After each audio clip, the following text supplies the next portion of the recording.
Dengan segenap hati kami Bapa, kami datang kepadamu saat ini ya Bapa. Ini keberadaan kami Bapa. Kami menyerahkan roh, jiwa, dan tubuh kami, hati pikiran kami Bapa. Kami serahkan ke dalam tangan kuat kuasa-Mu.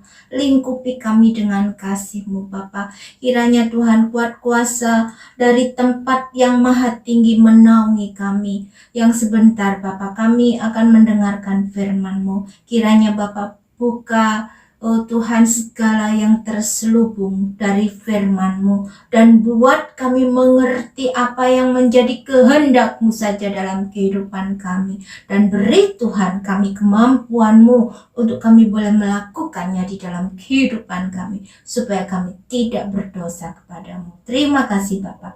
Di dalam nama Tuhan Yesus Kristus kami sudah berdoa dan mengucap syukur. Haleluya. Amin. Shalom. Salam sejahtera di dalam nama Tuhan Yesus Kristus.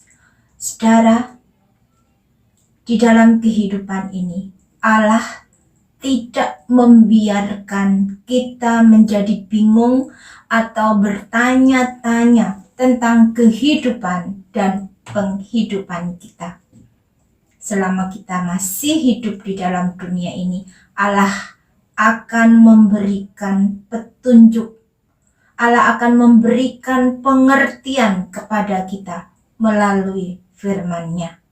Seperti yang tertulis di dalam Alkitab, itulah petunjuk kita untuk kita menjalani kehidupan kita, supaya kita mengenal siapa Allah yang kita sembah, bahwa Dia adalah Allah yang hidup, Allah yang berkuasa, Allah yang empunya langit dan bumi. Dialah yang menjadikan kita. Bahkan di dalam kehidupan kita sehari-hari, kita tidak terlepas dari apa yang namanya sakit penyakit, juga penderitaan-penderitaan lainnya. Seperti kesusahan, ketakutan, kecemasan, kekhawatiran, keputusasaan, apapun yang boleh terjadi di dalam kehidupan kita, Alkitab memberikan jawabannya. Bahwa di dalam Tuhan akan ada kelepasan, pertolongan di dalam kehidupan kita. Bahkan ketika kita mengalami pencobaan, Tuhan memberikan jalan keluar. Bahkan di dalam Tuhan ada keselamatan bagi jiwa kita. Saudara, saya mengajak kita sekarang membuka Alkitab kita. Kita membaca Alkitab kita di dalam kitab Ayub. Pasal yang pertama, kita baca dari ayat yang ke-9 sampai ayat yang ke-12. Lalu jawab iblis kepada Tuhan, "Apakah dengan tidak mendapat apa-apa, Ayub takut akan Allah? Bukankah engkau yang membuat pagar sekeliling dia dan rumahnya, serta segala yang dimilikinya? Apa yang dikerjakannya telah kau berkati, dan apa yang dimilikinya makin bertambah di negeri itu. Tetapi ulurkanlah tanganmu dan jamahlah segala yang dipunyainya, ia pasti mengutuki engkau di hadapanmu." Maka firman Tuhan kepada iblis,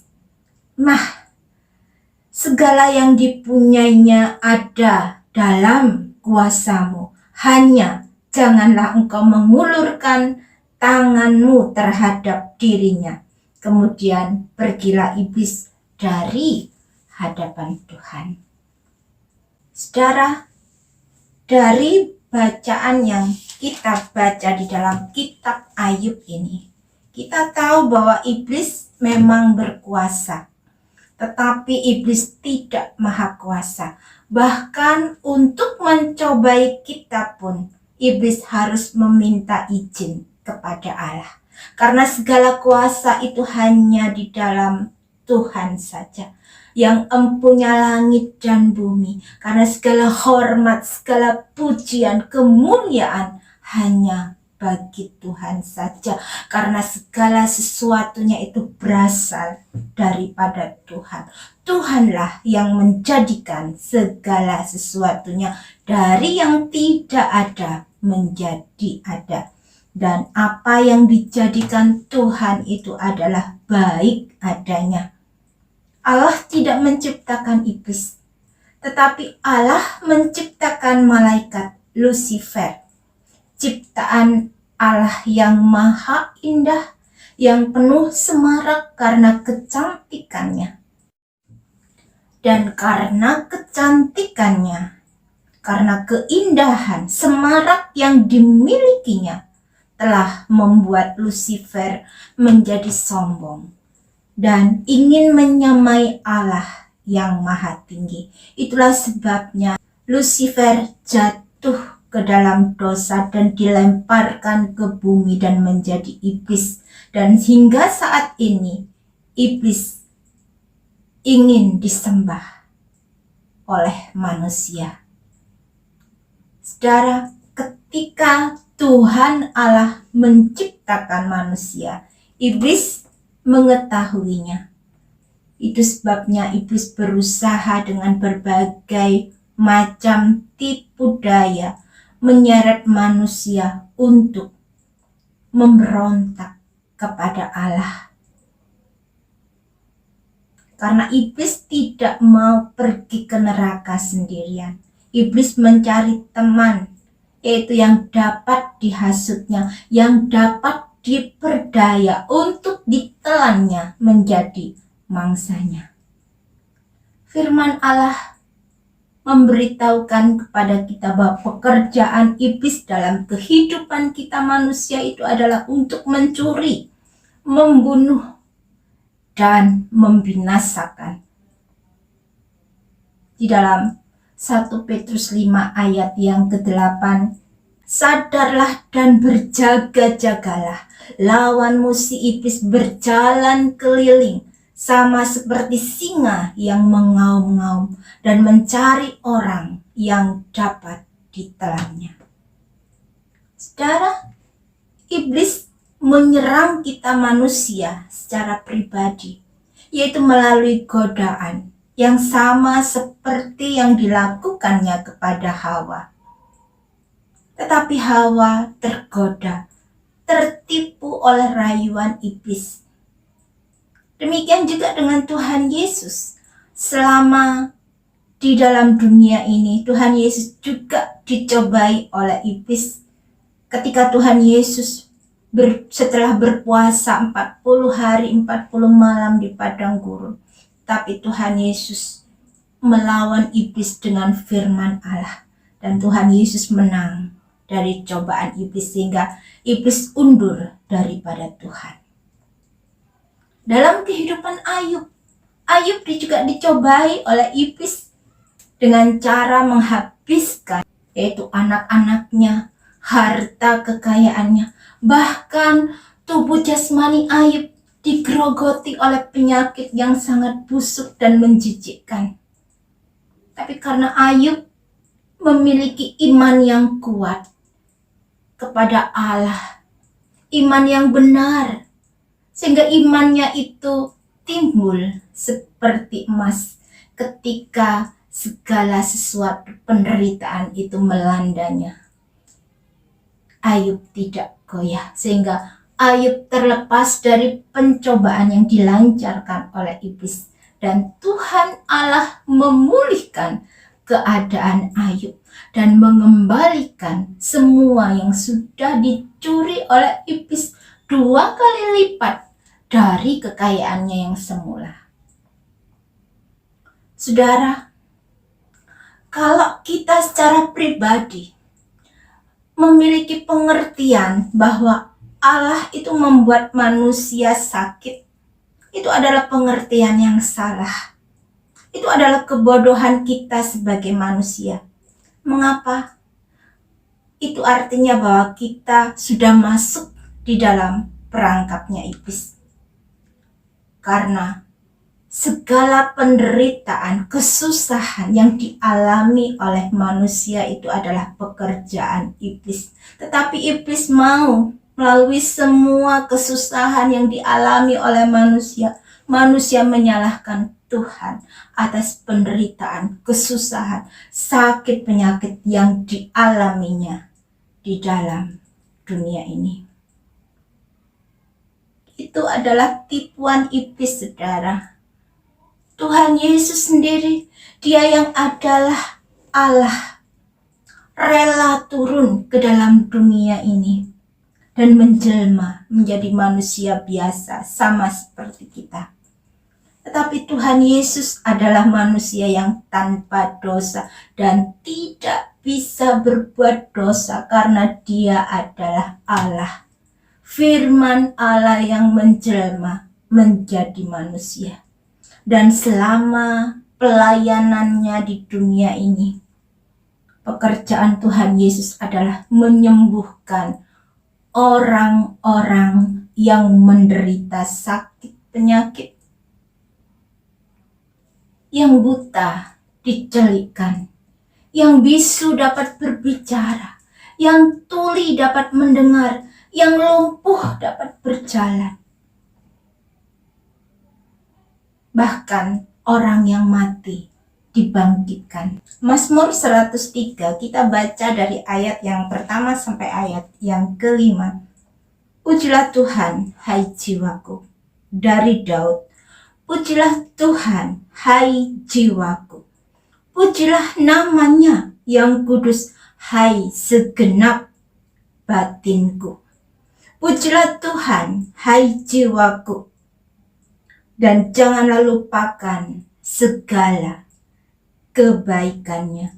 Dia yang mengampuni segala kesalahanmu, yang menyembuhkan segala penyakitmu. Dia yang menebus hidupmu dari lubang kubur, yang memahkotai engkau dengan kasih setia dan rahmat.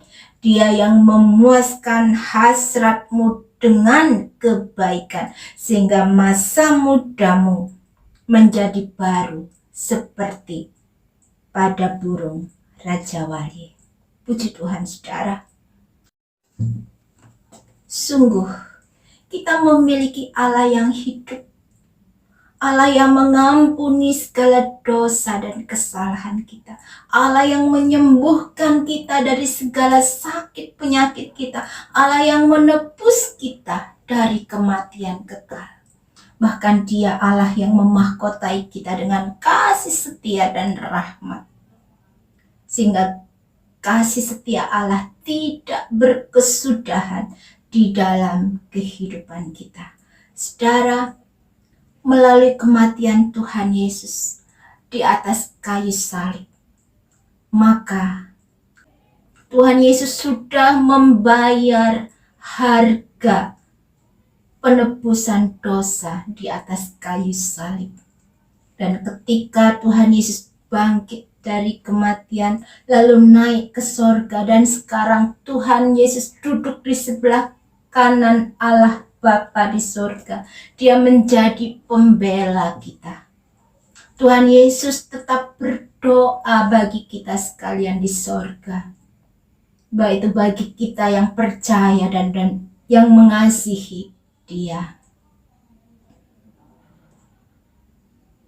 Jadi saudara, iblis tidak mempunyai lagi hak atas kita untuk menuduh orang-orang yang percaya kepadanya.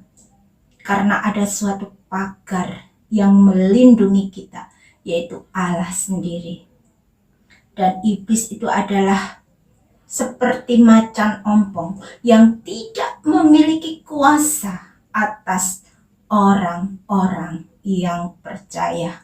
Karena janji Tuhan iya dan amin, dan janjinya akan tergenapkan kepada kita manusia, yaitu janji pengampunan dosa, janji penyucian atas semua dosa-dosa kita, dan perlindungan Allah kepada kita atas serangan iblis, sehingga kita aman di dalam perlindungan Allah. Puji Tuhan, saudara, Kiranya firman Tuhan boleh menjadi berkat dan kekuatan bagi kita sekalian. Saya mengajak kita sekalian untuk bersama-sama berdoa.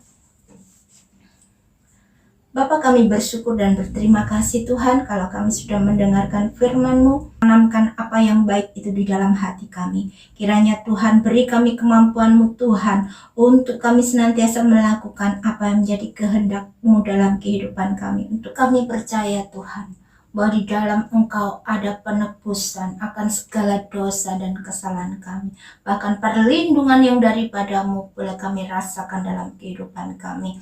Hari demi hari, bahkan sampai selama-lamanya, sampai Tuhan Yesus datang pada kali yang kedua. Terima kasih Bapa, terima kasih kami mempercayai Engkau saja dalam kehidupan kami. Kiranya Tuhan mampukan kami Tuhan untuk kami melalui hari-hari kami bersama dengan Engkau, sehingga kami beroleh kemenangan bersama dengan Engkau. Di dalam nama Tuhan Yesus Kristus kami menyerahkan segala doa dan permohonan kami. Haleluya, amin. Puji Tuhan, Tuhan Yesus memberkati.